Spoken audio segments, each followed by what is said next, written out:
Warriors, happy Wednesday.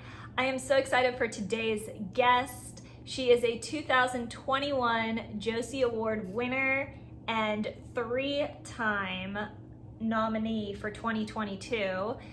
And she's a singer, songwriter, Judy Paster. This is actually the first time we are meeting. We got connected through my publicist. I think she's your publicist too. She is. Sherry Cranford. And she just was like, I told her I'm doing this Warrior of the Week thing. And she's like, you need to get Judy on the show. So here we are. So tell me and our viewers a little bit about yourself. I mean, all I really know is your bio. So... Okay. Yeah. Well, hello everybody. It's so nice to be here. Yeah. Great to meet you. And let's see. I started singing and playing guitar when I was 8 years old. It was just like a natural inclination, which I, of course, did not know that word at that time. But I just started. I wanted to take guitar lessons and asked my parents for it, and they gave me guitar lessons and took. Like for my first song, I took some poetry and put it to 2 chords, and voila, I had a song. And I grew up outside of Philadelphia, as we just shared, and did not know that I could really pursue music like as a career at that, as I was growing up. So I didn't, but I did do it as a hobby. Played in talent shows,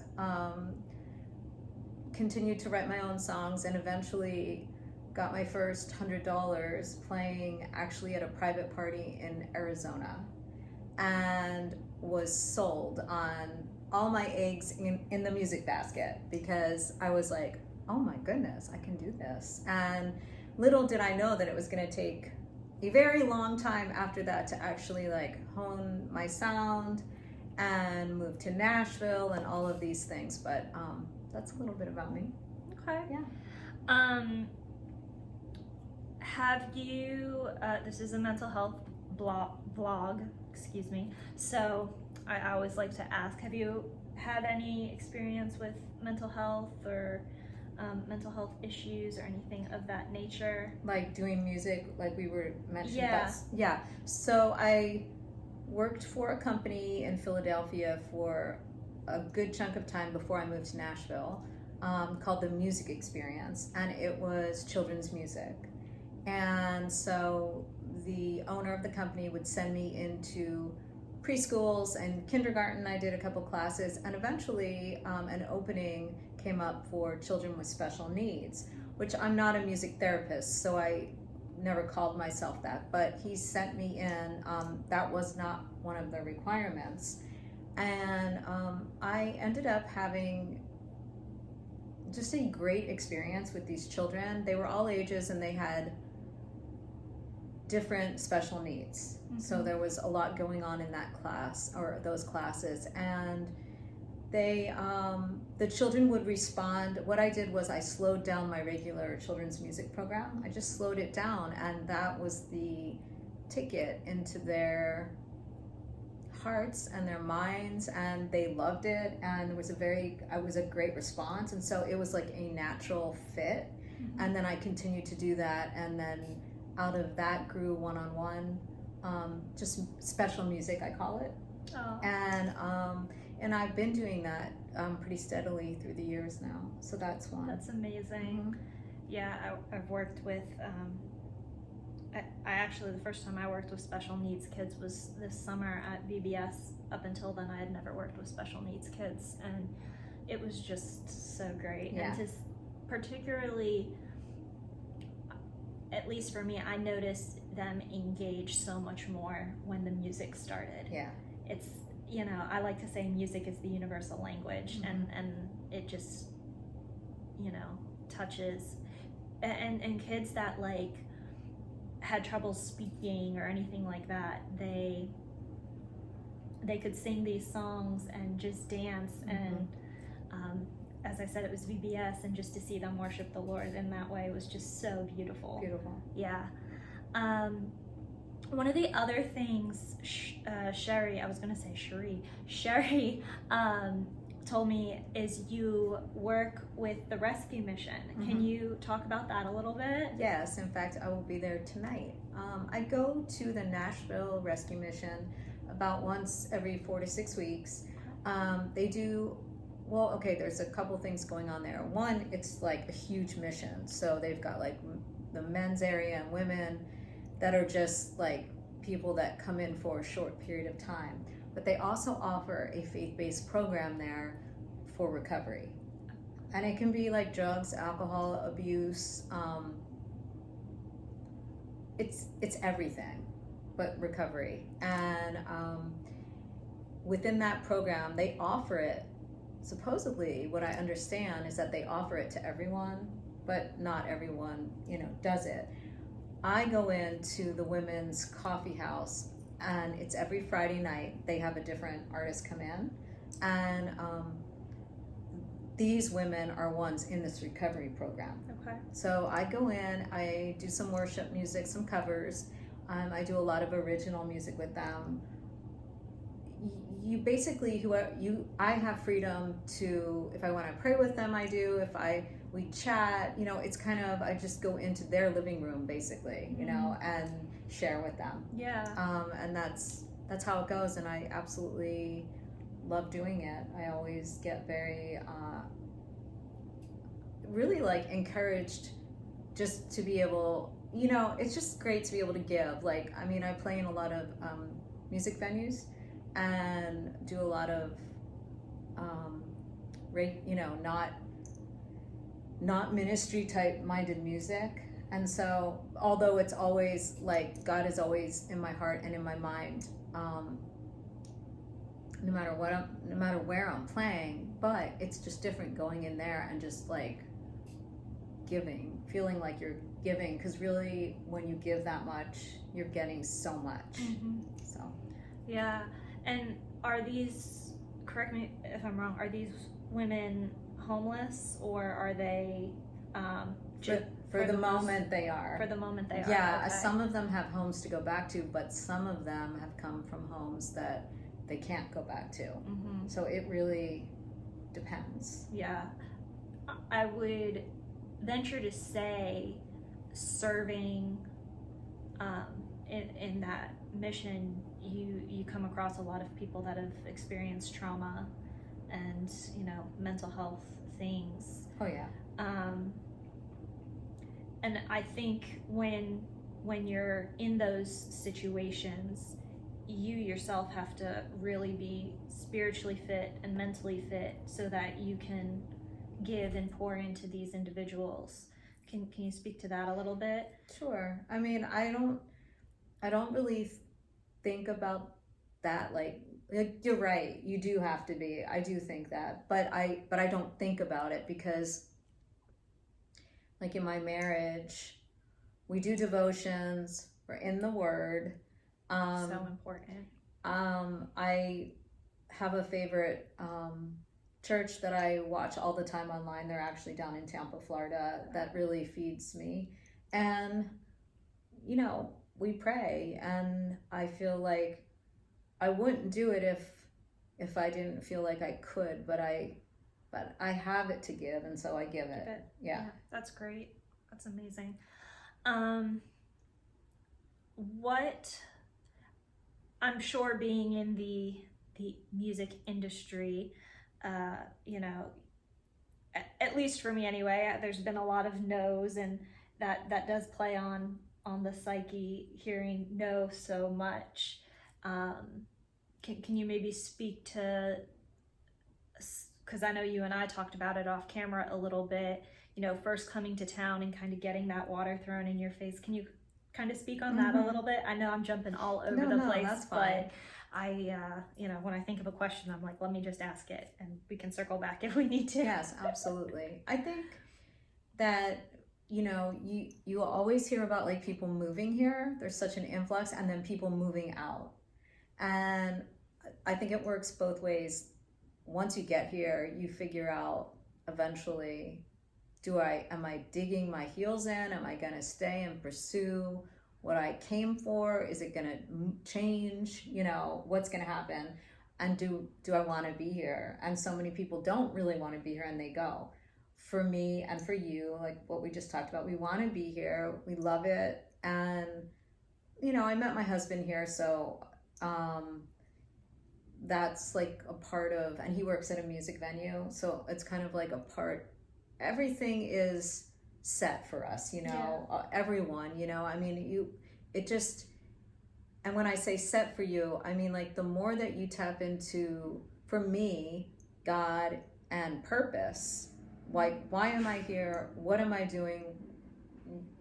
You know, what is it about the songs that I'm writing and that I'm singing and performing that are meaningful? Like, not that everything has to be so serious, but I think that there does have to be, for me, purpose in what I'm doing. If there's not, then why am I doing it? And I'll just go live on a beach or whatever in a shack. I mean, you know, this is not the easiest place to live. Right. It's one of the hardest places you can be, Nashville, to be an independent artist. Even if you have a publishing deal, or even if you have, like, it's still a team around you. It's still hard because there's so many artists and songwriters with the exact same goal. Yeah. And it's not that big of a town. Right. So it's like, wow, this is amazing, like amazingly difficult, but at the same time, there's so much reward, I think, in being here, because it's like, if you're meant to be here, the creativity is like off the charts. Yeah. People are awesome. You know, it's just like, yeah, awesome. Cool. Kind of in regards to that, like for me, I tend to be more obviously a creative and take things a little more personally and sensitively. And I remember, like, the first time I was told no about writing with an artist, because I'd always been like, oh, you know, yeah, we can write, but this artist was signed to a label. It was a pro writer, and they were like, oh no, she's not with our label, she can't write with our artist. And I was like, what? Like, that just, and I was like, okay, maybe I should throw in the towel, but I didn't. And, like, I'm sure you have had some experiences like that, that you've, you know, overcome. Can you maybe, like, share a couple of them that, you know... Without naming names. Without naming names, of course. Yeah, I mean, it happens all the time, really. I mean, it used to happen more because I was more, will you write with me? Like, when I would, like, meet people, and, like, there wasn't really a connection there. But other than that, I knew that they maybe had hit songs or whatever. And so really, it's kind of like we were talking about cultivating relationships before we got on camera. And I think it's about, honestly, it's about where you are, like being authentic with people and actually caring about what you bring to them more than what they bring to you. Yeah. But it's hard to be in that place when you're like, when you've just arrived or you're young and you're just excited, and you don't mean to be like abrasive to people, but especially being from like the Northeast, it's like a whole, I mean, being in the South is a different culture and it's just a different approach. And I think like now I'm like much more, I was going to ask you about that, more settled now. The culture shock of, because I know just from moving from Florida to Nashville, you know, I can't imagine the culture shock from moving from like the Northeast to Nashville. I was like, oh, okay. And I never like would consider myself like abrasive in any way. But when I came here, people are like, I was like, oh, okay. Yeah. They just kill you with kindness here. Absolutely. You know, so I wonder if you can talk a little bit about that. Well, I started coming down here with a friend of mine about maybe like 6 years before I moved here. And I would come down, I would set up rights, I would write, visit churches, lead some worship on Music Row at that time, with some citywide meetings, and really like and play at some music venues. I was doing some songwriter rounds, so I knew what it was like. I was also doing some music conferences at that time that were being held downtown, and it was called Indie Heaven at that time. Anyway, so I was doing all that, and so each time I would come down, I loved it. I mean, I loved how kind people were when they were genuine. I kind of ignored the other stuff, and I mean, there's rude people everywhere. It's just that in the Northeast, we have a special brand of rude. It's not really rude. It's just more saying, speaking your mind. And so, my husband he grew up on a farm in Tennessee, a big farm, and about an hour and 15 minutes outside of Nashville. His parents are Southern Baptists, went to the same church for 50 plus years, and it's just like a different life. And, I'm sure he never thought he was going to marry someone from the city. And even though I'm not from the city, I'm from the suburbs, compared to how he grew up, I'm definitely from the city. Yeah. And there's other things about us that are very different, but I don't know. I love it here, and I don't mind at all. I mean, I'm still learning to keep my mouth shut, sometimes. Mm-hmm.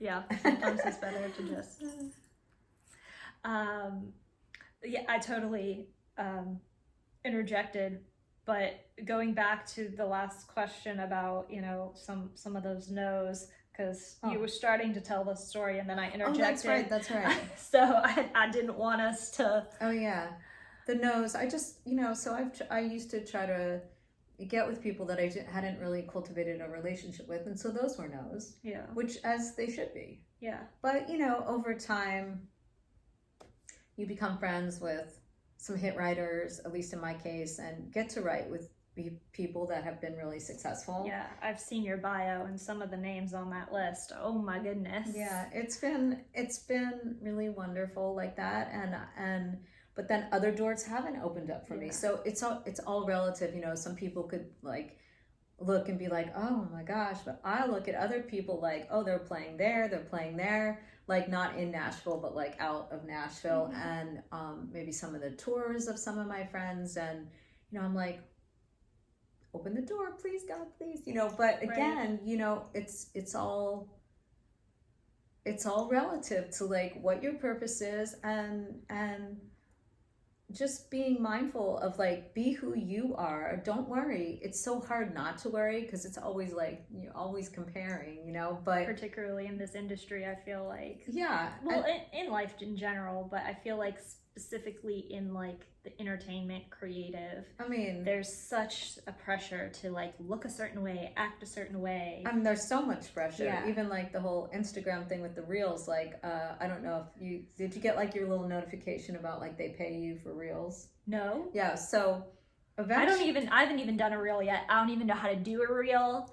Yeah. So there's a lot of pressure, even from, point being, not to get into all that because it doesn't matter, but that with the way that our social media is, the way that we as independent artists, or even not independent artists, but there's so much pressure, right, to share and to have like image, and I mean, guilty, I'm guilty too.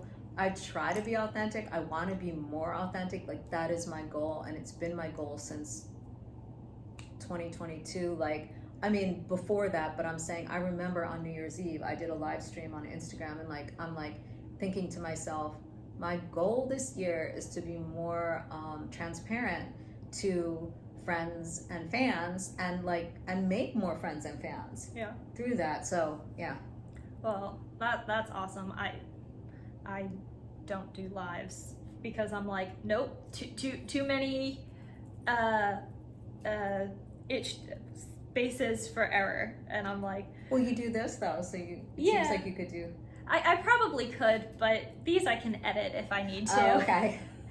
And they're filmed in advance. Yeah. And okay. Mm-hmm. I'll post videos, but it'll take me like 20 takes. Although now that I'm doing these my Instagram and all of those videos will probably start getting better, but it was like, they took too much time, so I was like, I'm not gonna do them anymore. But I want to speak to kind of what you said, the pressures with social media. I mean, for us as artists, I feel like now it's more what your numbers say rather than the talent. You know, I feel like labels are like not even looking at you unless you've reached certain numbers or things like that, or a certain amount of followers. And like there is a lot of pressure on that. And people that feel like, you know, like I have a bunch of followers, I don't even know them. Like, I don't know them. Sorry guys, you are still my warriors and I love you. I'm not saying that, but I don't personally know them. And that it's like you're putting yourself on full display, and that in and of itself is a challenge. So I was wondering, you know, if you could kind of speak to that, if you've felt that struggle with. I mean, and some people love the social media thing. Yeah. I'm not one of them. I'm like, it's pulling teeth for me to post. So I think that some of my friends are 1000% committed, have jumped in and are like really good at the posting. Most of us are not, but we do what we can. I do what I can. Okay. You know, and you know, it's like I'm in it and I want to win it. You know, I am, but it just doesn't always happen, you know. And I think that I've come to a place, and I think it's because, honestly, it's because I'm married. I swear, like I've been single my whole life, so it's only like the last 5 years, less than 5 years, that I've been married. But it's been in Nashville, and my husband has kind of undergirded my music. So he's like come on board with it. He works at a music venue. It's like, you know, I don't know if you know this, and I didn't know this when we got married, but when you're married, like if you ever separated or divorced, really, I think it's divorce, which God forbid we would not, but that they own half your songs. They own, did you know that? No. Yes, they do. I know, you can look it up, you can talk to it, but that is the truth. So it's like no longer, I know it sounds horrendous, but it's not when you love someone. Right. It's fine. So, I was like, even if I wrote them like or is it just what you write when you're... That part I don't know, you have to ask a lawyer. Okay. But anyway, it's these things, that's why, like catalogs are shared. Like marriage, actually, there are things about marriage that are like legally binding. But the point about all that was that like it's no longer my career or my songs. It's our career and our songs, even though he's not the one out there performing and doing it. But it must be, I mean, I'm single, admittedly, so I harp on it all the time. You know, it must be nice. And one of the things I want in my future spouse and my future husband is someone that is going to come beside me and this not just be my dream, but our dream and our mission and our ministry and something we can do together. Right. Because it must be, you know, so encouraging to have a spouse that supports a dream when a lot of people would be like, oh, music is just a pipe dream. And, you know, to have someone that really comes alongside of you and works with you to accomplish your goals must be really great. It is. I mean, but it's just like anybody in any field. Like if you were like a doctor or whatever, you would want to meet somebody that, like, I think, like for me, it's so natural. Like I really felt before I moved here, it sounds weird, but I felt like my husband, if I had a husband, was gonna be here. I didn't feel like he was in Philadelphia. I never did. And that's the truth. And lo and behold, I mean, it took a little while to meet him, but you know, I did meet him, and he didn't look the way I thought he would look. He didn't sound the way I thought he would sound. I mean, he's very handsome, but he just wasn't like, you know, I had dated a lot of guitar players or this or that. It was just different. But when it's time, again, it's like same with the music career. Mm-hmm. It's like God's timing, or same with Yes. writing with hit writers and having that invitation, or just being welcomed into different circles or venues or whatever it is that line up with your dream. It doesn't, I feel like for me, it doesn't always like look like what I Expect. where I think I should be now in my career, but nobody has gone through exactly what I've gone through, and what each of us have, like the challenges and the lives that we're given. Right. You can't really change that. So you can only be where you are, no matter how old you are, no matter what you believe in or anything. You can't be somebody else or be somewhere else. Yeah. If I wasn't using my phone to film, I'd look it up. There's a quote. I can't remember who said it. I know this is totally like two different people, but it was, I heard the quote the first time in a movie, A Walk to Remember, Mm-hmm. and they did a couple of different quotes. They quoted Aristotle and Dolly Parton, and I Love it. and I don't remember which quote went to which person, but they said a quote about like, find out who you are and then do it on purpose. Yeah. So I don't remember if it's Aristotle or Dolly. That So sounds like Dolly. it does sound like Dolly. Because I think Aristotle's would be More, yeah, philosophical. right. That's so more practical. I feel like that's a Dolly quote, but I could be wrong. And it's just so true. Just finding your authentic self and trusting in God's timing.